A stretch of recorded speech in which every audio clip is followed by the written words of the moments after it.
The way he handles himself, the way he handles his personnel, his customers. If the dealer doesn't stand behind their product, how can a consumer expect to trust that dealer and have a relationship with that dealer ongoing?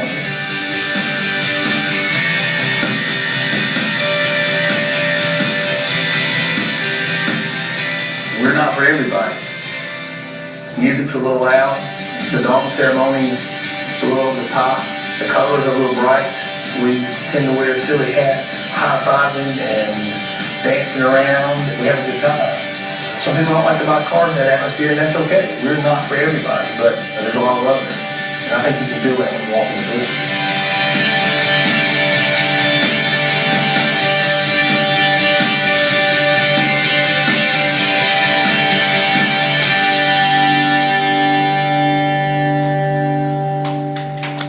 Ladies and gentlemen, please welcome Tracy Myers. So people have been asking me all week, and I've been here all week, what day is it anyway? Vegas is like, one day is like, what did you say, one day is like 7 weeks. 7 weeks? Oh my gosh. So they've been actually asking me for a couple days, so what are you pitching, what are you selling? And the fact of the matter is, I'm not selling you anything. I'm like most of you in the room, I'm a dealer. I work in a dealership, day in, day out, unless I'm getting education like I'm doing here. Now I promise you that this is going to be a no-pitch presentation.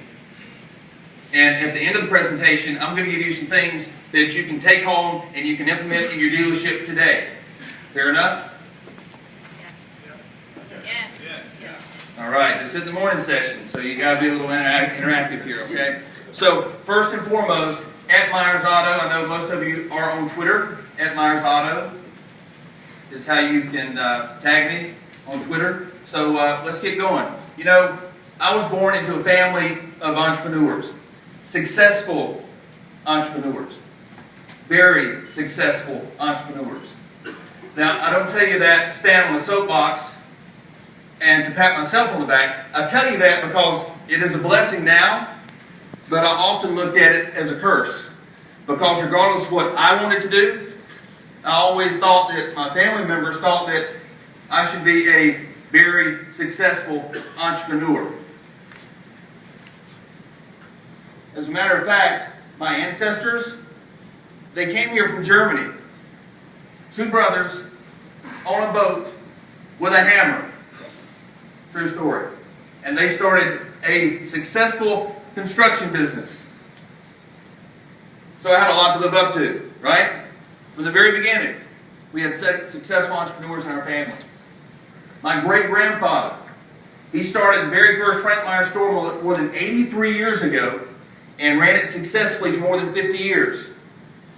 My grandma Myers ran a successful tax preparation business from her home in the 60s. Did women do that in the 60s? My grandmother did. And then there's my dad. My great-grandfather was Frank. My dad's also Frank.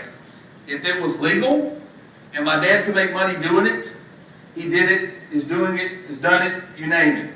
From car dealerships to gas stations to pawn shops to flea markets to insurance to real estate, selling crap out of the back of a trunk on the side of the road. I mean, really, he likes the game. He just likes it. It's not about the money for him anymore. And by the way, the picture, the black and white picture is fairly recent. My son's 10 now. My mom and dad had me at 17 and 16 years old. I'm 41 this year, so my dad is still, and my mom both are very young. I was an accident that worked out, but that's a good thing. But the further I went along in life, I really didn't know what my calling was going to be, but I did know that I could sell from a very early age. Who knows what these are? Quick. Yeah. The glasses, Ferrari sunglasses. Ferrari sunglasses were huge in the 80s.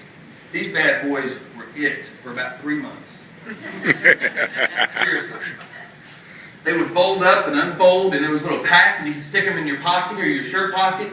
And at the mall, they're probably 150, 200 bucks. My dad found a dude out of China that sold these bootlegs for like $3. Seriously. Sent me to school with a box of them and said, sell these for 15 bucks each. Oh, that's cool, because they fold and they unfold. You know, I'm in 3rd grade, by the way. So as I'm selling it, trying to sell it to the kids, guess what happens? 3rd grade. Kids got no money. Who do I go to next? Teachers. Guess who has a line at lunch trying to buy these Ferrari sunglasses? 15 pairs in a little box. I did. So I started getting phone calls at home from teachers in sister schools in the community wanting these Ferrari sunglasses, because teachers talk just like people in the automotive industry talk, right?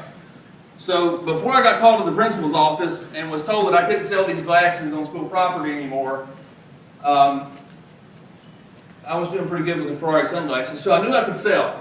And by the way, I did sell the principal a pair of Ferrari sunglasses before I left his office.